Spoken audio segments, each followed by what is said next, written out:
Hey everyone, it's nice doing a vlog again. I'm sorry I haven't been able to do it in a while, but with school over, finals over, everything done, let's recap the weekend that was in the NFL playoffs. Really, really crazy. This really lives up to its name as to the wild card weekend. This has been a blast, a phenomenal start, an excellent start to the NFL playoffs. Better in the last few years, I'd say. These have all been very low scoring, very close games. A lot of heavy defense, no blowouts to speak of, very back and forth. A lot of these games came down to. No, that's not true, Max Bird. All road teams did not win, and I will get to that sole exception in a moment, but this was full of.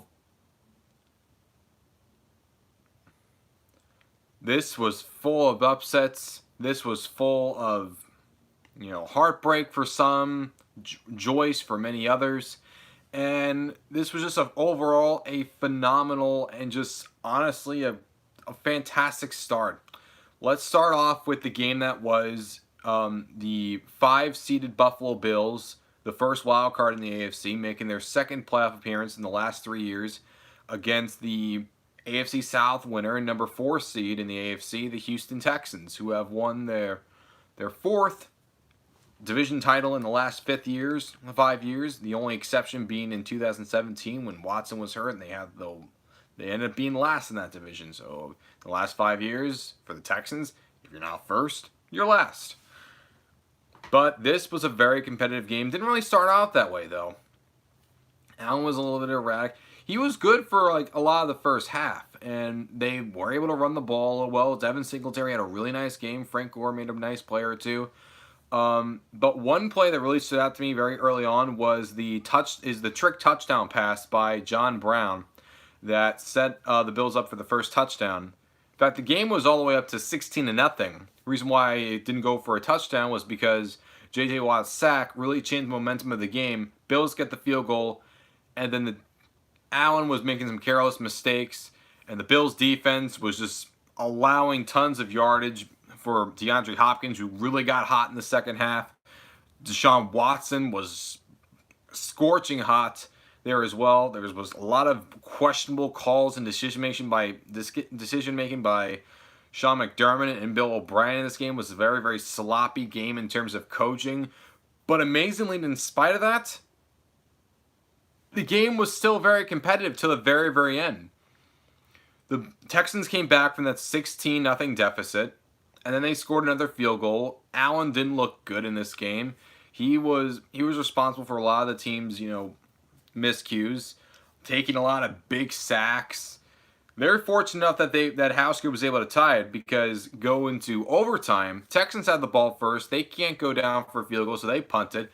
Then the Bills go out, and all they really have to do is just go down with Hauschka, and they didn't do that. Instead, what happened is that they took a punt, and Texans got the ball somewhere in like the 55-yard line. It looked like they're going to sack Watson on the third down, but instead he breaks the tackle. He zips it out.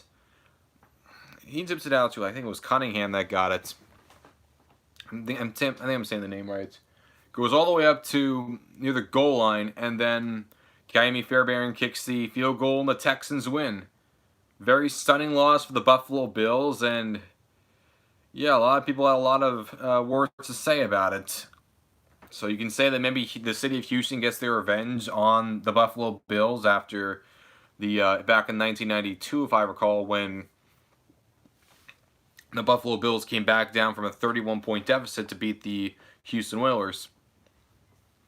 So may not be the same team, but at least the city gets to maybe, I guess you can say it's revenge. I don't know if that's really going through their minds. It's a different team, it's the same city. It's not the same players or owners. Very, very different, completely different circumstance. It's in Houston too. It wasn't in Buffalo. But either way, this was a very, very fun game, and in overtime to start the playoffs, I mean, what more can you ask for? So then you go to the second game. You have the second wild card in the AFC, the Tennessee Titans, also the league's highest scoring second half team, against the reigning Super Bowl champion and 3 seed, the New England Patriots, who won the AFC East yet again for the 10th consecutive, not 10th, but 11th consecutive year, yes. And they made the playoffs for the 11th consecutive year. This is their, I think it's been their 17th time making the playoffs in the Brady Belichick era. Jeez, that's immense. And their winning percentage is like over 780. Like you'll never see this again. So then you have the game. With the other game, I saw the Bills winning the game, and I was disappointed. So before that, even though that, I thought the Titans were very, very hot, I picked the Patriots. Even though the Patriots went into December going 10-1, and then they exited going 12-4, I still knew that the Patriots know what it's like in January because they played in January every single year. And yeah, even though this isn't divisional round, this is the wild card round, which they haven't done in the last 10 years. They've been to the last 3 Super Bowls. They won 2 of the last 3. I mean, they know what it's like in January. They know what it's like. And in Foxborough, I mean, you can't really, it's not often the case that the Patriots would lose at home in the playoffs. Oh, yeah. Get into right here. But when I saw the game, there's 2 words that came to my mind when I was watching it. Derrick Henry. That's right. The Tennessee Titans running back who ended up leading the league in rushing at the end of the season rushed for around 182 yards. That's a record for the Tennessee Titans. And in terms of what a Bill Belichick-led defense has given up, that's also a record by a wide margin. The closest I think was Ray Rice, who had like 150, and below that is like 120. It was by a very, very wide margin. Tannehill didn't really have a good game, but they didn't really need Tannehill. They just really, no joke, Henry just ran throughout the entire game. They didn't need Tannehill to be at his best because the Patriots' defense, now this was a better pass defense than the rush defense, but they couldn't stop the run. That was the issue with the entire game. The Patriots' defense could not stop the run. Not only that, Stephon Gilmore was also banged up in the game as well, so if Tannehill did need to make a key throw here or there, that also cost them. And on offense, the Patriots, that offense was so inept. Brady could have had Brady had like 2 other interceptions that were almost picked off. Like a lot of drop passes, a lot of dinks and dunks. Not much. I mean, except for maybe Edelman here or there, and James White early in the game, and Ben Watson, who looks like he's going to retire after this season. Patriots really had no weapons. They really wish they had someone like a Rob Gronkowski, who probably really, really mad that retired, but Matt LaCosse is not going to be your long-term answer at tight end. Going for the draft, you need to emphasize the tight end position. And second half wise for this team, Titans lead, and they hold on to the lead for the entire rest of the way. Patriots were shut out in the second half. The 3-time AFC champions, the 3 straight AFC champions, the 6-time Super Bowl champion, New England Patriots, who won last year's Super Bowl, was shut out in the second half.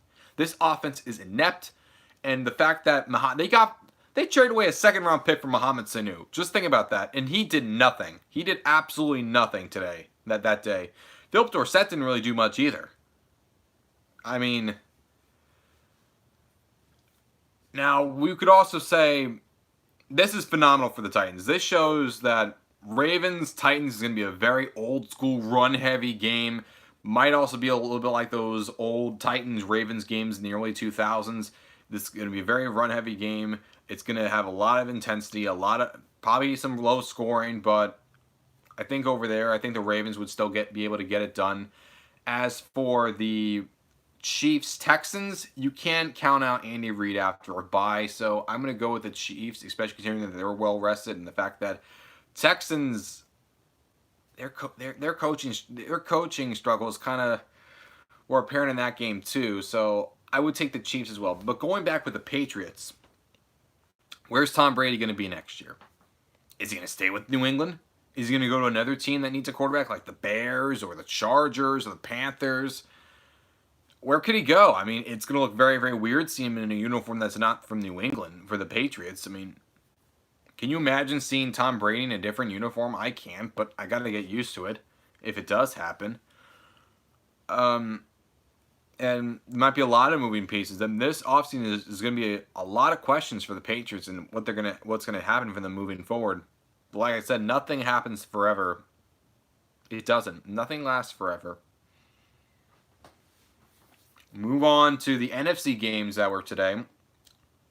It was the second wild card. The number 6 seeded Minnesota Vikings, who finished the season 10-6, go to New Orleans, take on the 3 seeded NFC South champion New Orleans Saints, who were the very first team to clinch the playoffs after they defeated the Atlanta Falcons in their second straight Thanksgiving Day meeting. So the Saints personally were my pick to go to the Super Bowl, and they were my pick from the NFC, and they were my pick to win it over the Ravens.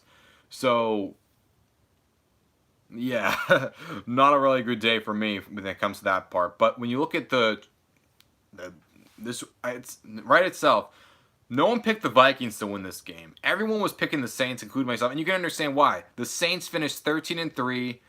The Saints were arguably the most balanced team in the entire league. Drew Brees is still playing well. Michael Thomas might win Offensive Rookie of the Year. You still have Alvin Kamara. You have a great offensive line. Jared Cook's nice. Your defense is really sweet, and also your special teams is really key as well. Thomas Morstead and Will Lutz and their All-Pro kick returner. Names escapes me right now, but nonetheless, on special teams, on all 3 facets of the ball, and on coaching, they are exceptional. Meanwhile, you have the Minnesota Vikings, who have not been in the playoffs the last 2 years, and finished 10-6. The Saints, on the very few exceptions, was a team that goes 13-3, has to play on Wild Card Weekend. The other time that happened was, crazy enough, in 2011, when it was the Packers, Niners, and Saints, and the Saints ended up with a 3 seed. Same thing here. It's Niners, Packers, Saints, and the Saints ended up with a 3 seed. The only difference is that the Packers and the 49ers swapped places. So the game happened very early. Adam Thielen allowing a fumble from Janoris Jenkins. I'm saying, oh my God, it's probably going to be a Saints win like many other people thought. But the Vikings really kept it going. Their defense really showed up big in this game. And I got to give them a lot of credit with the Vikings and what they've been able to do. Mike Zimmer's led defense. Very, very nice. Now, granted, it kind of seemed like at the end that wouldn't be so smoothly for them because the Saints kicked the field goal to tie it, though there was a fumble very early, or a little bit earlier, where they were at the 30-yard line. Breeze gave a big fumble, and the Vikings were able to chew some clock, and then they punted away. So this for the Saints to give it up. Taysom Hill had a great game. He had 50 receptions. He threw a big touchdown pass. He also threw a touchdown pass. He caught a touchdown. He had a big game. He's on all the highlights right now. You could already imagine it.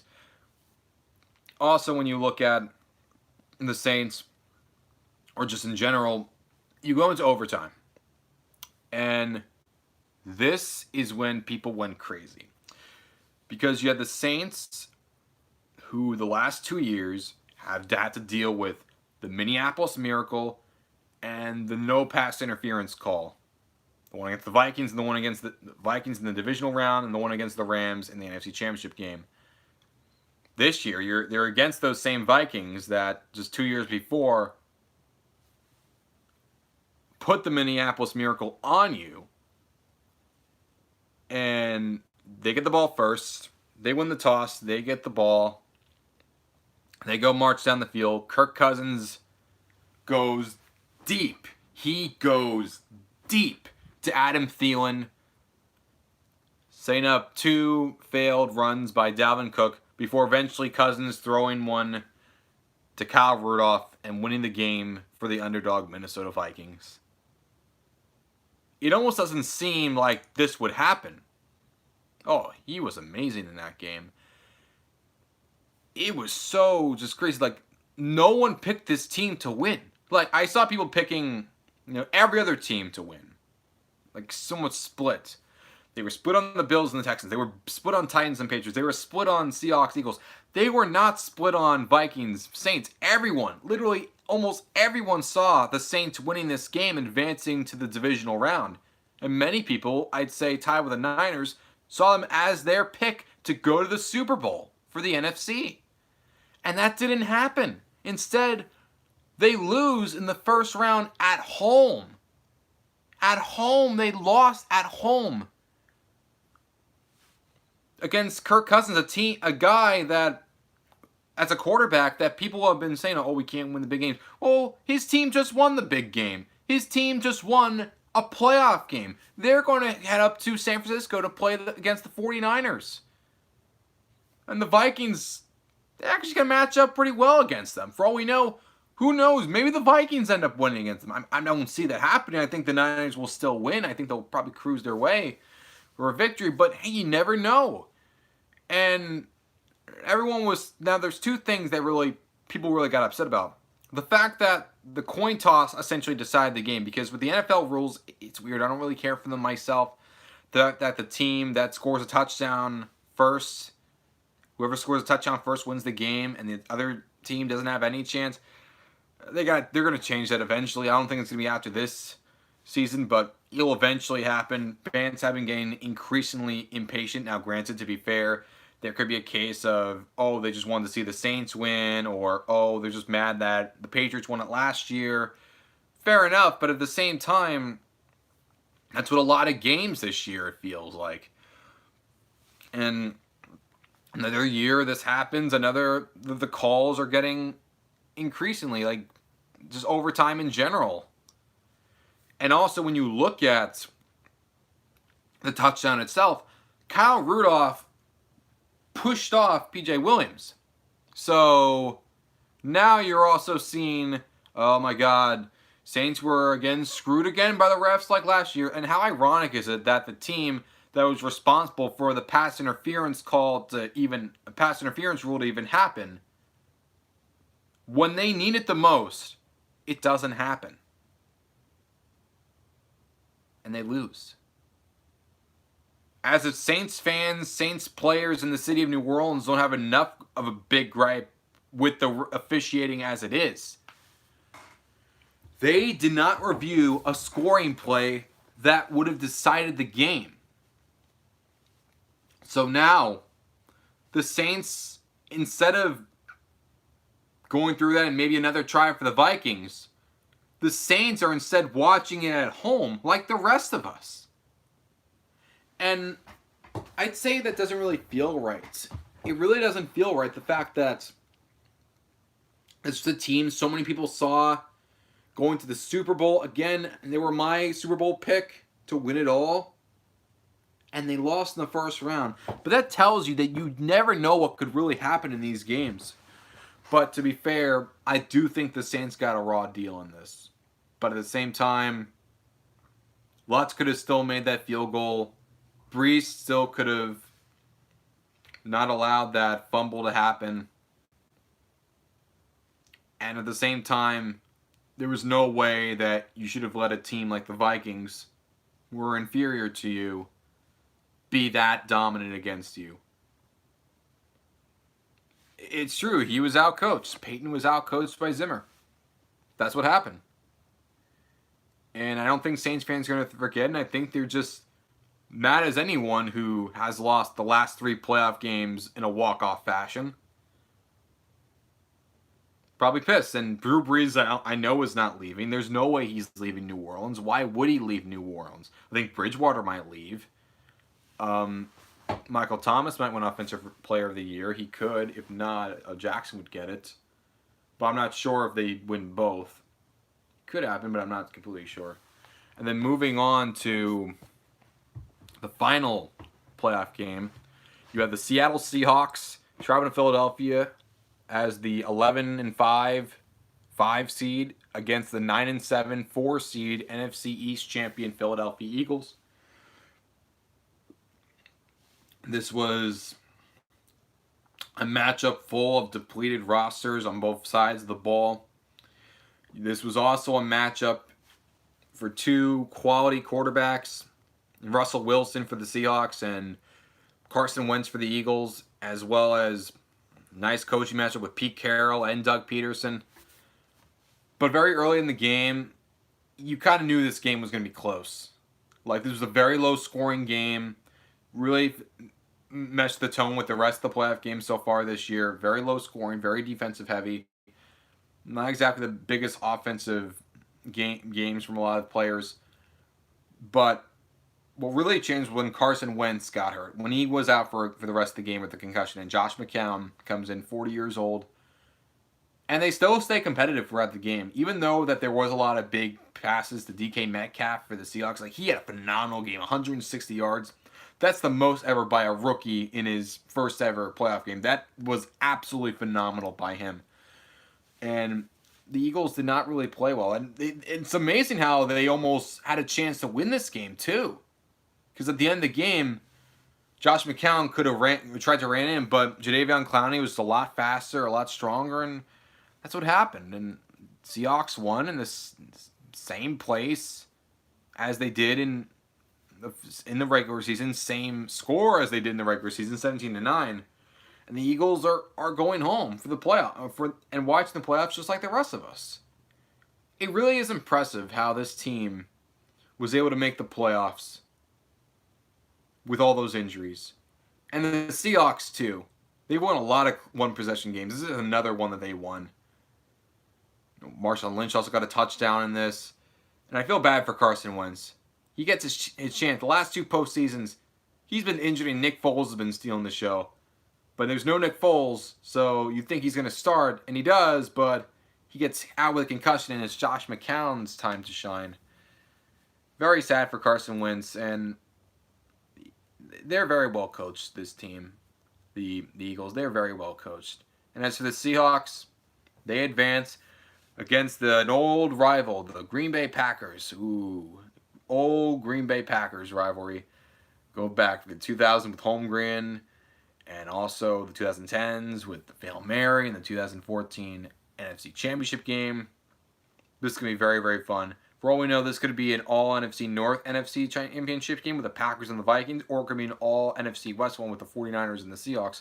Or for all we know, it could be even something different. It could be Packers, it could be Packers, Niners. It could be Vikings, Seahawks, for all we know. That could also be pretty possible. That'd be the very first time that both wildcard teams are in the conference championship game. How about that? I don't see that happening. I personally think the NFC Championship game is going to be the 49ers hosting the Seahawks.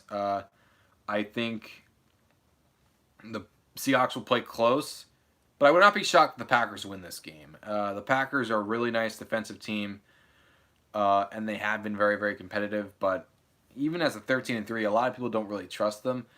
It'd be interesting to see what really happens there. But as for all the teams that lost, Bills, they had the worst coaching performance. The biggest question mark was the Patriots. Biggest upsetting loss, you could maybe say, is the Saints, because you didn't get the ball first. And just kind of happier there. Lost the Eagles. This was a really nice start. It feels very, very weird not seeing Brady or Breeze in the second round, especially with the Patriots. They're out after round one. They're not making the AFC Championship game for the first time since 2010.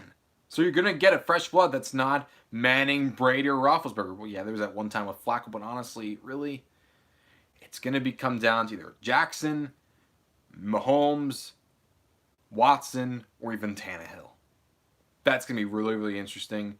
I do think it's going to be closer to those three as opposed to the Tannehill part because, yeah, he may be the quarterback, but it's mostly Derrick Henry running it and then offensive line. But overall, very great start to the NFL playoffs. Also, Jason Garrett has finally been shown the door. You could say, oh, how worth it is the Cowboys' job? Well, Mike McCarthy was also interviewed. Marvin Lewis was interviewed. I would not be shocked if Urban Meyer goes in for an interview or even Lincoln Riley. I think they will get a notable name as their head coach. I really do. And I do like the options ahead for the Cowboys. I really do. And as for other stuff in the NFL, not a whole lot. As for stuff in the NBA, Kyle Kuzma could potentially get traded. Interesting to see who would want who would want him. Clippers very, very close, but won against the Knicks. They've been very, very competitive. The Knicks after Fizdale was fired, so maybe he was the problem after all. I obviously don't think so. And in terms of NHL's action, I haven't paid as much attention, but Winter Classic was fun. Stars came back down from 2-0 in the third period. So it was really, really nice. A lot of fun stuff to talk about sports. And of course, very, very soon, we're going to see the Blue Ribbon finalists for the Pro Football Hall of Fame.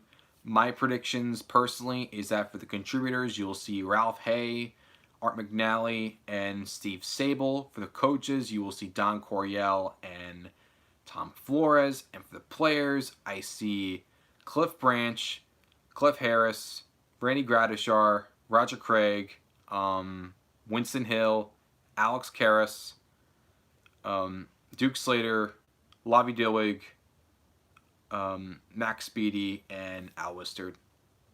I think it should be very, very exciting. Yeah, there'll be some controversy, but what doesn't have controversy these days?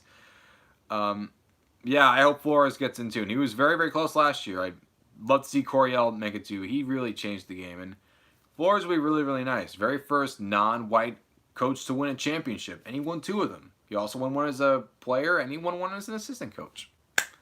Not bad. If not, I think Buddy Parker could potentially be a dark horse for the coaches. I think for contributors, Tagliabue could be one. George Young is also another high choice I was thinking of. And for players, I think a guy that could really surprise some people is maybe Donnie Shell. Maybe Donnie Shell, that could be one that could really surprise some people. Not that much. Maybe Carmichael, I don't know. But those are my thoughts on the wild card weekend games for the NFL. I will look to see if I can speak to you sometime in the near future to tell you what my thoughts are on the divisional round or potentially something else that can come up. We'll wait and see what happens. And for that, I say take care, guys. Have a nice day.